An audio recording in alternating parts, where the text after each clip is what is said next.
RTGA, mieux qu'une chaîne, un monde.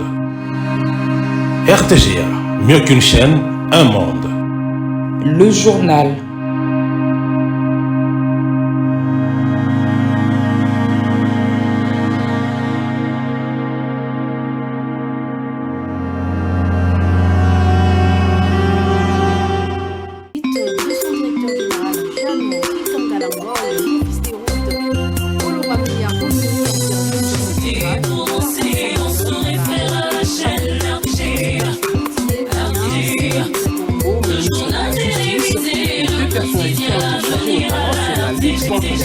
Et l'organisation d'une conférence l'année prochaine sur la crise dans l'Est de la RDC et de la justice.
RTGA, mieux qu'une chaîne, un monde.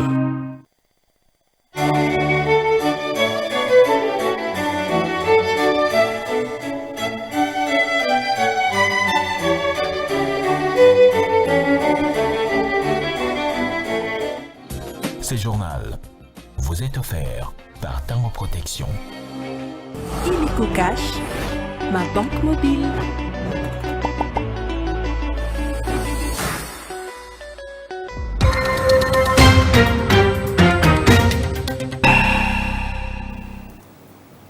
À l'heure des infos sur la RTGA, mesdames, messieurs, bonsoir et merci si vous nous rejoignez dans cette grande édition vespérale. Tout de suite, les titres de votre journal. Créer, innover et entreprendre en français, c'est le thème du 19e sommet de la francophonie qui s'est ouvert ce vendredi en France. Dans son discours d'ouverture, le président français Emmanuel Macron a salué l'implication de la RDC dans l'adoption du pacte pour l'avenir lors du vote le 22 septembre dernier aux Nations Unies.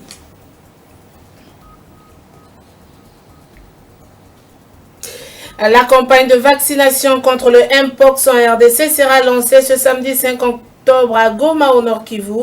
Le ministre de la Santé qui l'a annoncé au cours d'un point de presse précise que la situation épidémiologique en RDC est de plus de 30 000 cas, dont 988 décès depuis le début de l'année 2024.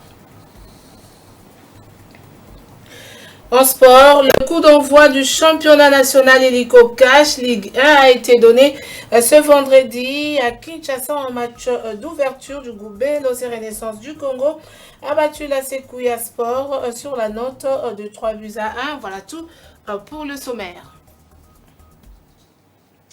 Merci d'avoir choisi la RTGA pour vous informer. Je l'ai dit tantôt, ouverture ce vendredi du 19e sommet de la francophonie à Paris, en France, dans l'enceinte de la Cité internationale de la langue française.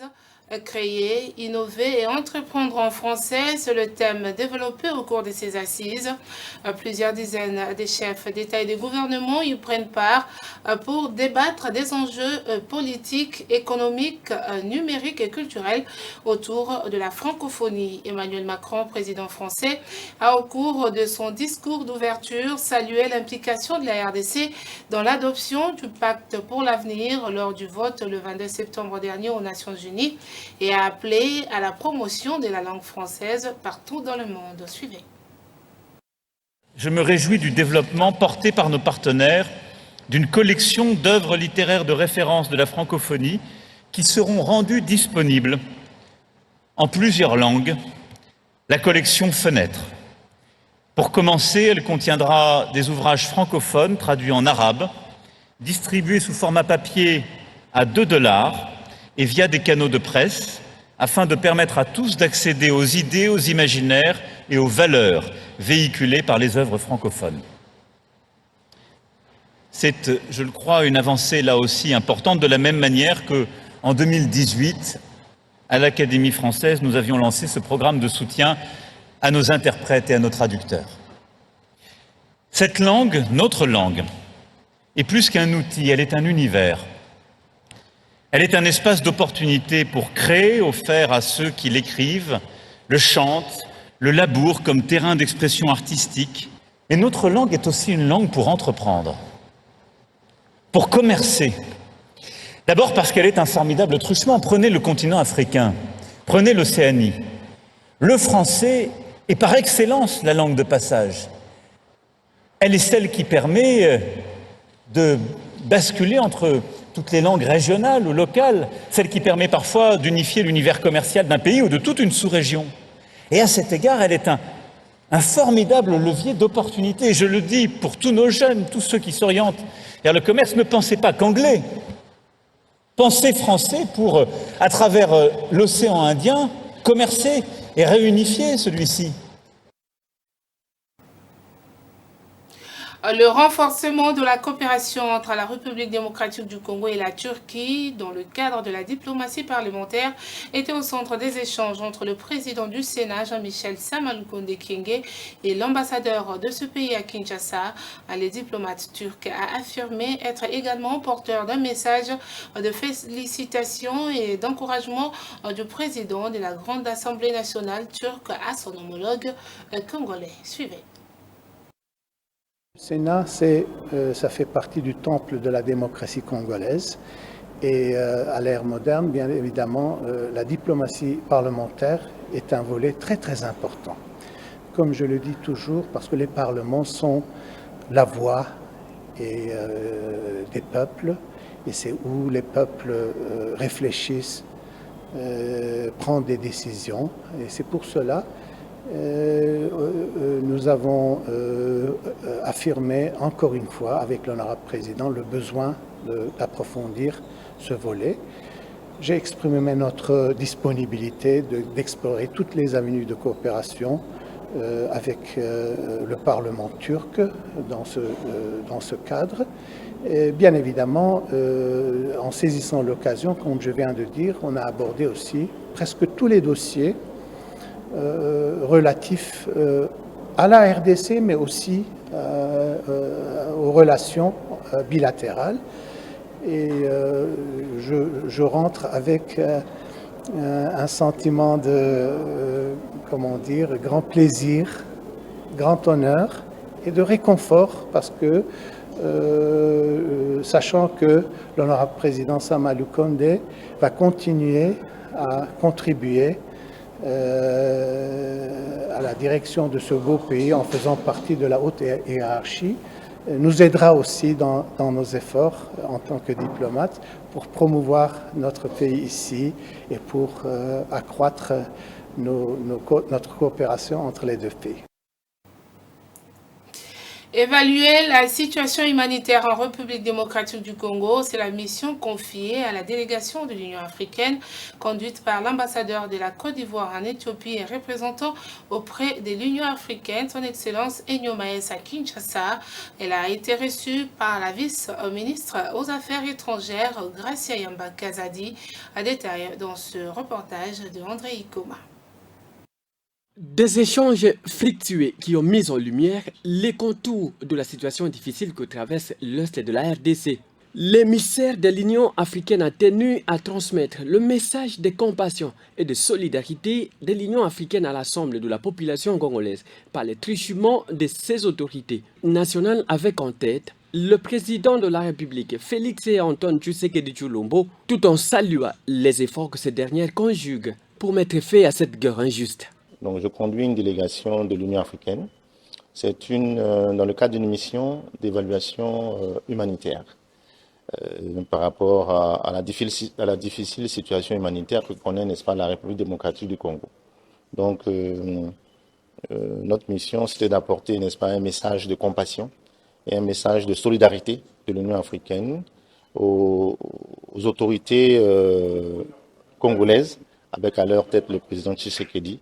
Donc, dans le cadre des efforts que mène le gouvernement congolais pour essayer d'apporter des solutions durables à la situation difficile que connaissent beaucoup de populations congolaises au regard, n'est-ce pas, de la difficile crise, n'est-ce pas, que ces populations vivent au niveau de l'Est, n'est-ce pas, du Congo. Pour l'émissaire de l'Union africaine, ces messages de solidarité à l'endroit de la RDC, pays stratégique au cœur du continent, rêve d'une dimension africaine.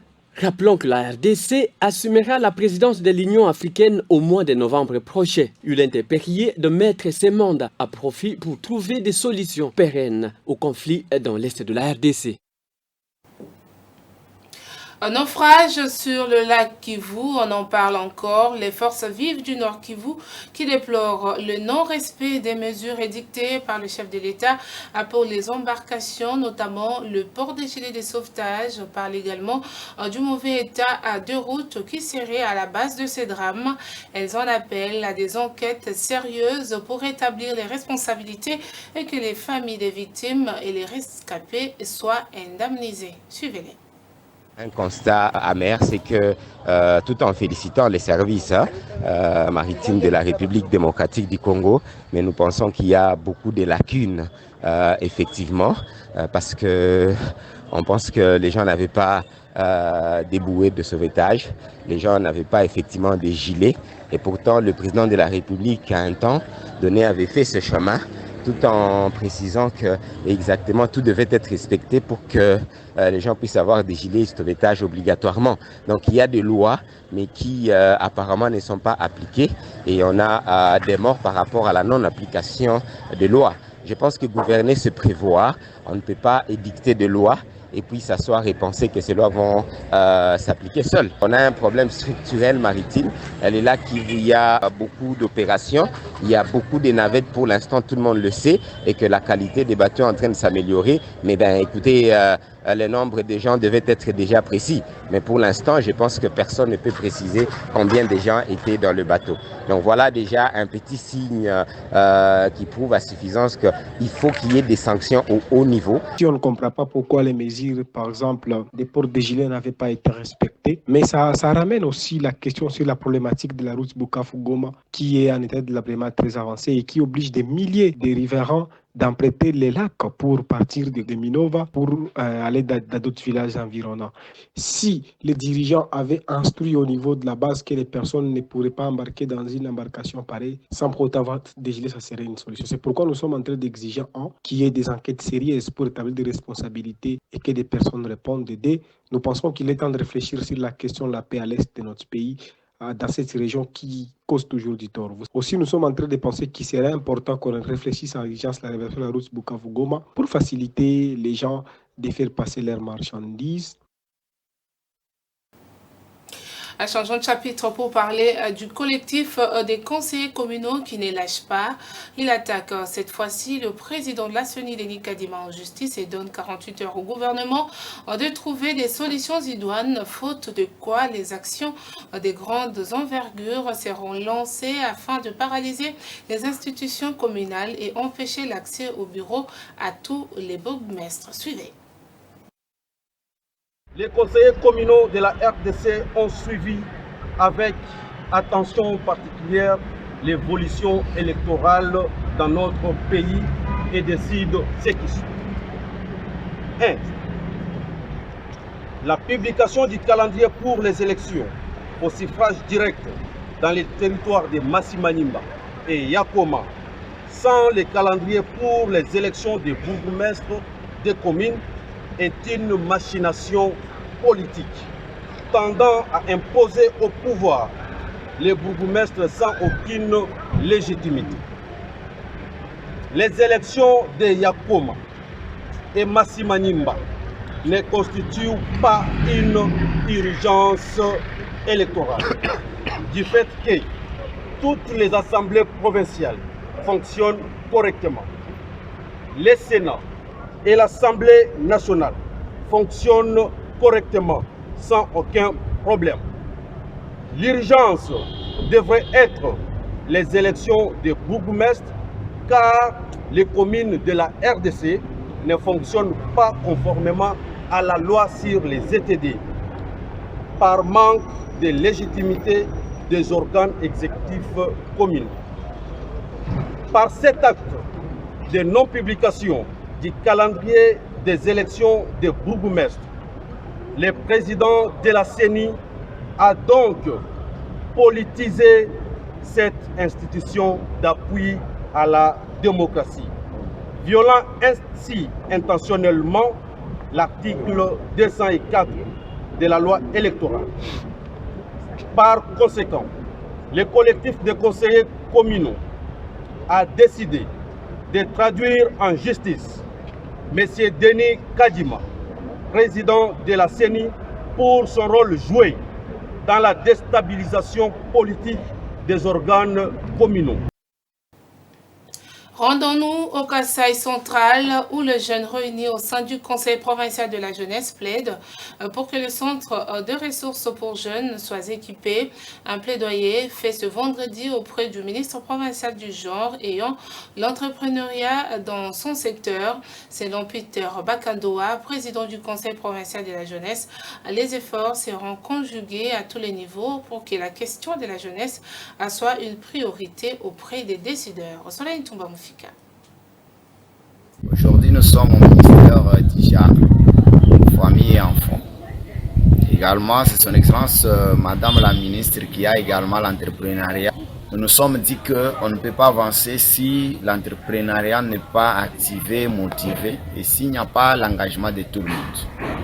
Nous sommes venus échanger avec elle pour qu'elle puisse prendre au sérieux la question de l'entrepreneuriat des jeunes au niveau de notre province et faire la promotion de l'entrepreneuriat au niveau de la communauté. Ici, nous avons fait le plaidoyer pour que le centre des ressources pour l'emploi et l'entrepreneuriat des jeunes soit équipé. Nous avons également demandé qu'elle s'implique pour qu'on ait les appuis pouvant nous permettre à organiser les états généraux de la jeunesse au niveau de la province. Et en même temps, nous avons présenté notre souhait de créer un cadre d'échange, un partenariat qui va nous aider à travailler ensemble pour relever les défis qui se trouvent au niveau de l'encadrement des jeunes, surtout dans le secteur entrepreneurial et surtout dans nos centres d'encadrement des jeunes. Elle a été très contente, très satisfaite. Elle nous a donné sa parole de nous accompagner et être avec nous sur le terrain. Surtout, elle était très joyeuse de notre présence parce qu'elle nous a dit que c'est depuis qu'elle est dans ce ministère qu'elle vient de recevoir cette délégation. Et elle a également garanti sa disponibilité de nous ouvrir sa porte chaque fois que nous serons devant elle. Dans l'actualité également, célébration ce vendredi 4 octobre de la Journée nationale des aveugles et des malvoyants. Instaurée en 1889, cette journée a pour objectif de sensibiliser le grand public sur la condition actuelle des déficients visuels. Israël Kabongo, président du regroupement des non-voyants intellectuels du Congo, a à cette occasion appelé au soutien du gouvernement congolais afin de permettre aux aveugles de mener une vie normale. Suivez-le au micro de Christian Louveto et Djibril Panzo. C'est une journée que les organismes internationaux ont dédié à la cécité. C'est pour célébrer la cécité et nous profitons par cette occasion pour interpeller l'opinion publique que la cécité fait partie de l'handicap. Parce que beaucoup ont tendance à croire que quand on parle de l'handicap, il n'y a que les personnes handicapées physiques. Non, les aveugles aussi sont des personnes en situation de handicap. Parce que là, c'est un organe de sens qui se trouve périmé. Donc à ce moment-là, on doit parler d'un handicap sensoriel. Donc les aveugles sont au même rang que les sourds. Ce sont des personnes en situation de handicap sensoriel. Nous leur demandons de tenir compte de la représentativité de la personne en situation de handicap visuel.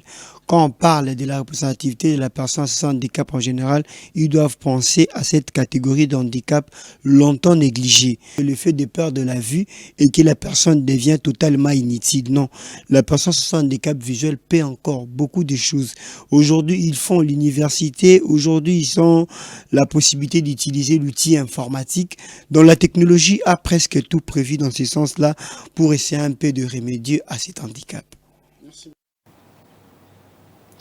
La collaboration entre les chefs des exécutifs provinciaux et l'exécutif national au centre de l'atelier d'évaluation de la mise en œuvre des recommandations issues de la conférence de gouverneurs tenue au mois de novembre 2023. Le vice-premier ministre de l'Intérieur, Jacques Chabani, qui a présidé les travaux d'ouverture, a indiqué la nécessité de ces assises visant une coopération harmonieuse entre les gouverneurs de province avec l'exécutif national. Sozi Kibira Oumari. C'est en marge de la tenue de la 11e session de la conférence des gouverneurs que le vice-premier ministre, ministre de l'Intérieur, Sécurité, Décentralisation et Affaires coutumières, a ouvert les portes de l'atelier d'évaluation de la mise en œuvre des recommandations issues de la 10e session de la conférence des gouverneurs tenue au mois de novembre 2023. Dans son allocution, Maître Jacques Chabani Louko a donné les orientations claires quant à ces travaux qui s'inscrivent dans le cadre des dispositions de la loi organique du 7 octobre 2008 qui régit l'organisation et fonctionnement de cette conférence. Nos conférences de province revêtent un caractère important, capital pour le chef de l'État et son gouvernement national, car elle permet d'évaluer en collaboration avec les chefs des exécutifs provinciaux, l'efficacité de nos stratégies visant à instaurer une coopération harmonieuse entre l'exécutif national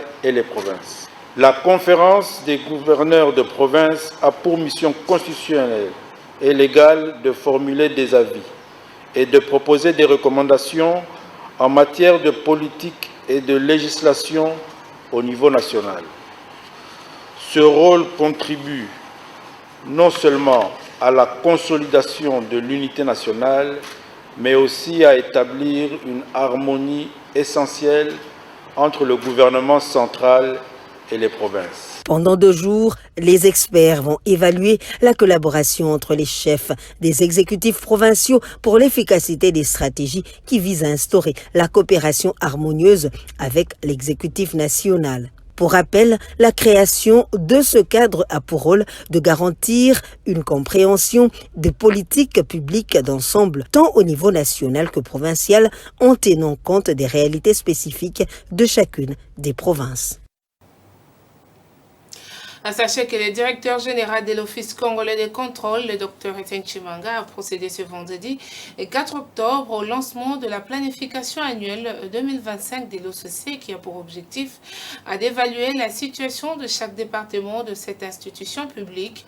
Le Dr Etienne Chimanga a appelé tous les agents à plus de responsabilités pour faire avancer cette institution de l'État. Megui Kabembo et Pedi Pereira pour le reportage.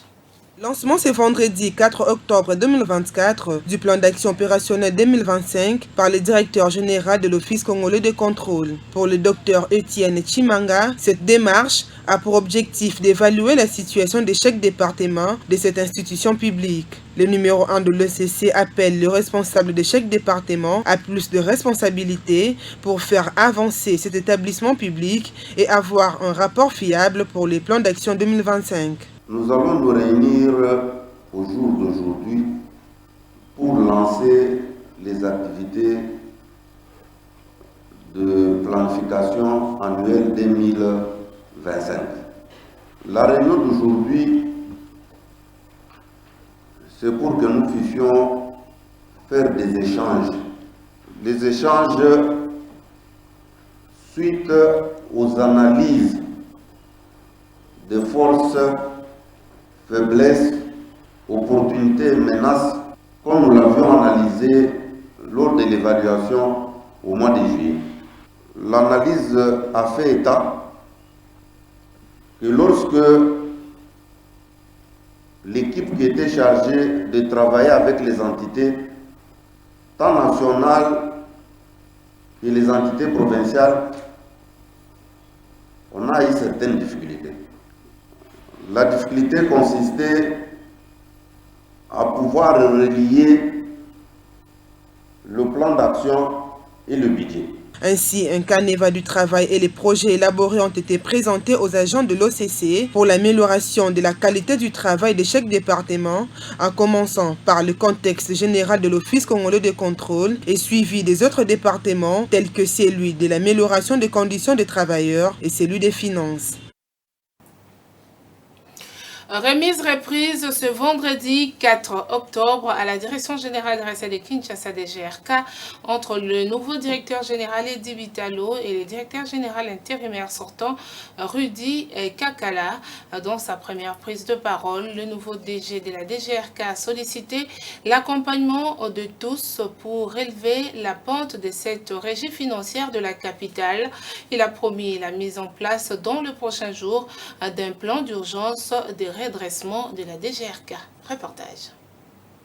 La nouvelle équipe dirigeante de la Direction générale de recettes de Kinshasa, chapeautée par Edi Bitalo Moko Bokai, a pris fonction ce vendredi 4 octobre 2024 au terme d'une cérémonie de remise reprise présidée par le secrétaire général exécutif de la ville de Kinshasa. Dans sa prise de parole, le directeur général intérimaire sortant Rudy Kakala a sollicité au gouvernement provincial un accompagnement à la nouvelle équipe dirigeante de la DGRK pour bien mener sa mission avant de révéler quelques stratégies de travail au nouveau directeur général de la DGRK.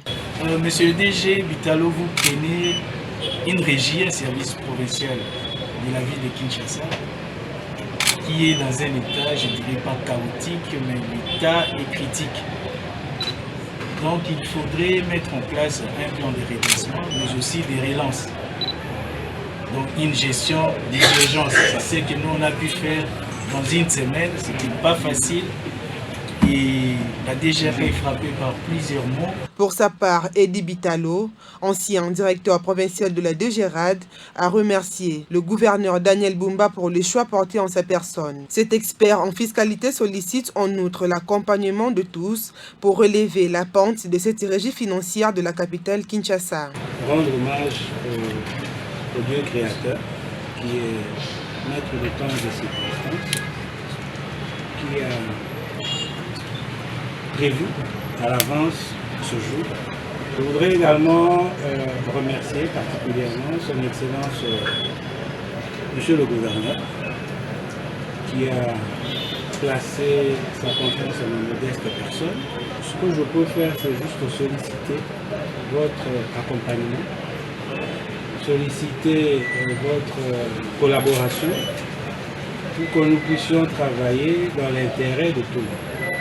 Le directeur général Edi Bitalo sera secondé par deux adjoints à savoir Joseph Kabongo Makassa, directeur général adjoint chargé de questions techniques, et Titi Mukendi Tiachala, directeur général adjoint chargé de questions financières et administratives. Je l'ai annoncé au sommaire, la campagne de vaccination contre le Mpox débute ce samedi 5 octobre 2024 à Goma. C'est le ministre de la Santé qui l'a annoncé lors du point de presse organisé ce vendredi à Kinshasa.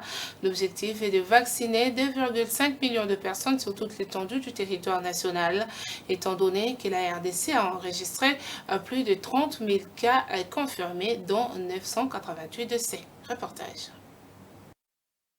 La campagne de vaccination contre les Mpox est une initiative cruciale pour freiner la propagation de cette maladie, avec un taux alarmant de 31 000 cas confirmés, dont 998 décès et un cumul de 70 décès chez les enfants de moins de 5 ans. La situation est préoccupante, surtout dans le province de l'Est du pays. Elle va être lancée à partir de Goma. De Goma, demain, quand on lance, on amène immédiatement les doses dans le Sud Kivu parce que le Sud Kivu est la province la plus touchée. Et donc, on va essayer de vacciner d'abord effectivement les adultes parce que le vaccin que nous avons reçu est déjà homologué pour les adultes. Des défis majeurs persistent pour vacciner tous les pays. Parmi ces défis figurent la distribution des vaccins, l'accessibilité dans les régions éloignées et la lutte contre l'hésitation vaccinale. La stratégie pour éviter l'hésitation vaccinale, c'est de bien communiquer. Une autre chose que je pourrais dire par rapport à ce vaccin n'est pas nouveau. Ce n'est pas un vaccin qu'on a fait maintenant parce que les Congolais ont commencé à tomber malades. Ce vaccin a été développé quand l'Europe et les États-Unis ont eu la même maladie que nous avons aujourd'hui. Les démarrages de la vaccination marquent une étape clé dans la lutte contre cette épidémie qui affecte toutes les provinces de la République démocratique du Congo. Il faut se laver les mains très régulièrement, c'est-à-dire qu'il faut se désinfecter quand on peut utiliser des produits hydroalcooliques, c'est-à-dire qu'il faut éviter de contacts très serrés avec les personnes malades. Quand on parle de contacts serrés, c'est les personnes qui peuvent qui peuvent porter les mêmes habits, qui peuvent dormir dans le même lit, qui peuvent utiliser les mêmes draps. Le ministère de la Santé vise à vacciner 2,5 millions de personnes nécessitant environ 3,5 millions de doses de vaccins. À Lodja, dans la province du Sankourou, les bambous secs constituent un marché incontournable pour un bon nombre de gens qui prennent en charge leur foyer et leurs études. André Ikoma a rencontré quelques-uns au marché Mamaoui. Suivez son reportage. Nous sommes sur la route principale de la Révolution, précisément au marché Mamaoui. Ici, plusieurs jeunes s'élancent au marché de bambou, une activité qui les aide à subvenir à leurs besoins. Nous partons un peu loin pour chercher ce bambou.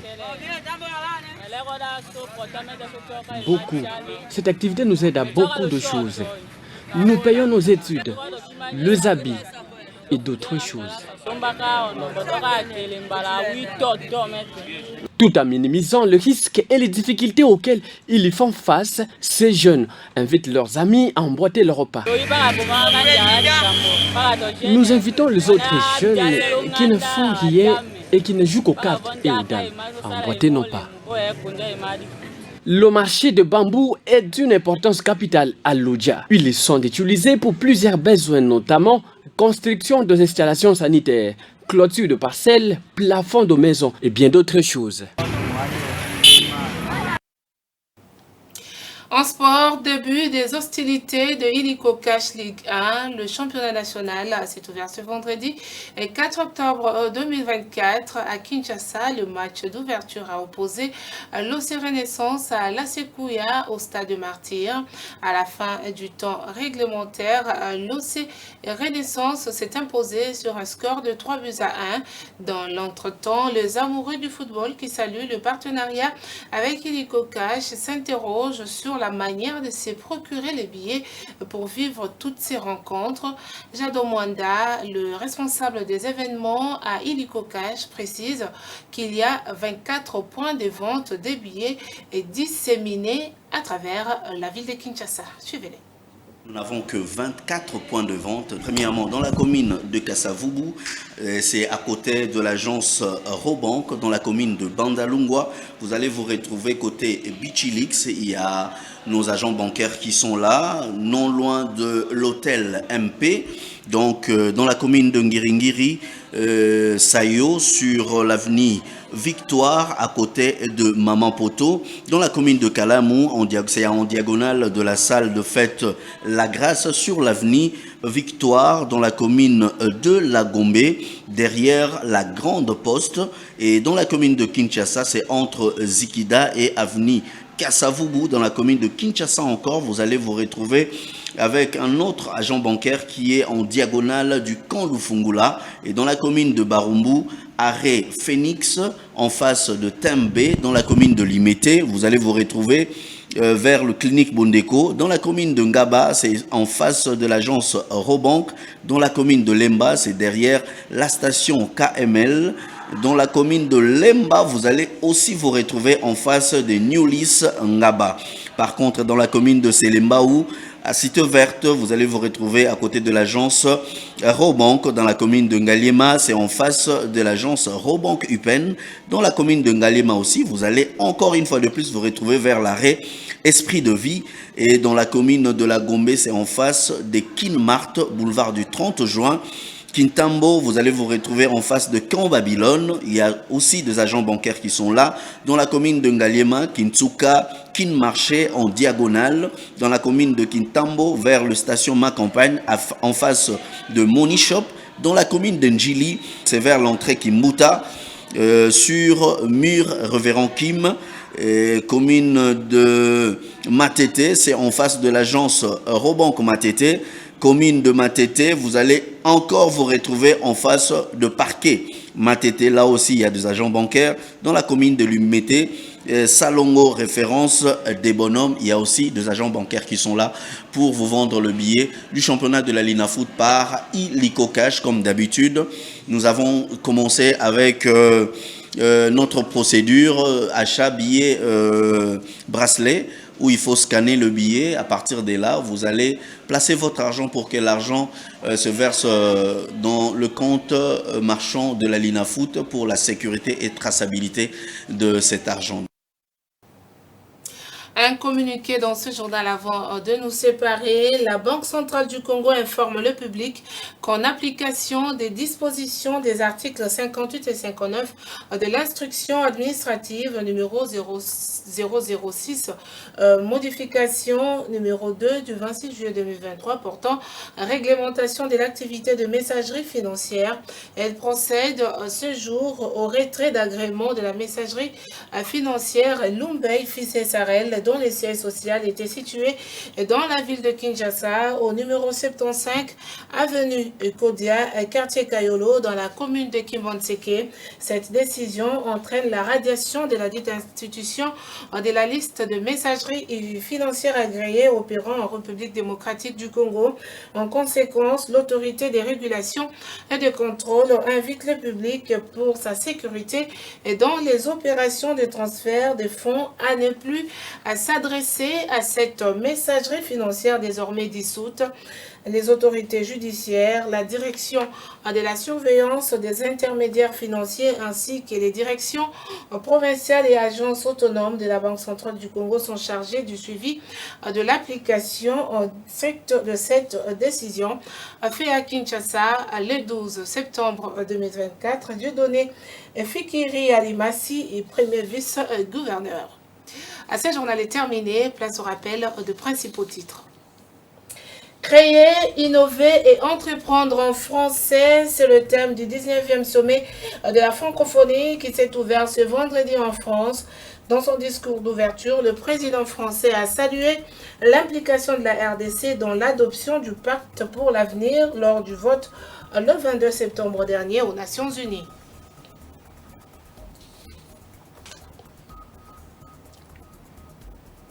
La campagne de vaccination contre le Mpox en RDC sera lancée ce samedi 5 octobre à Goma, au Nord Kivu.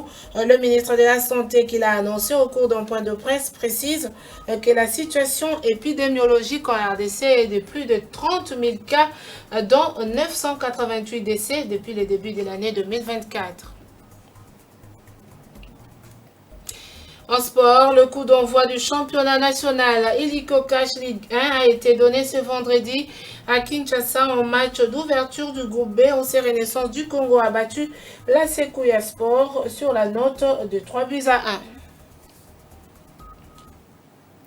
Complètement terminé. Merci à vous, mesdames, messieurs, de nous avoir suivis et bonne suite de programme sur la RTG à Haute.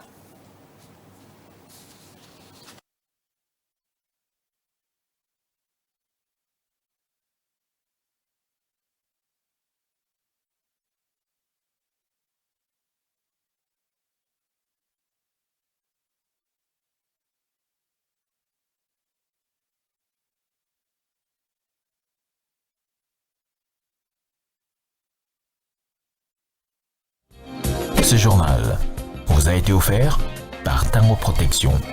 Illico Cash, ma banque mobile.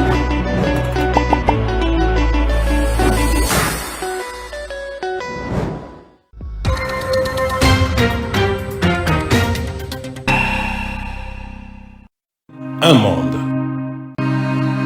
RTGA, mieux qu'une chaîne, un monde.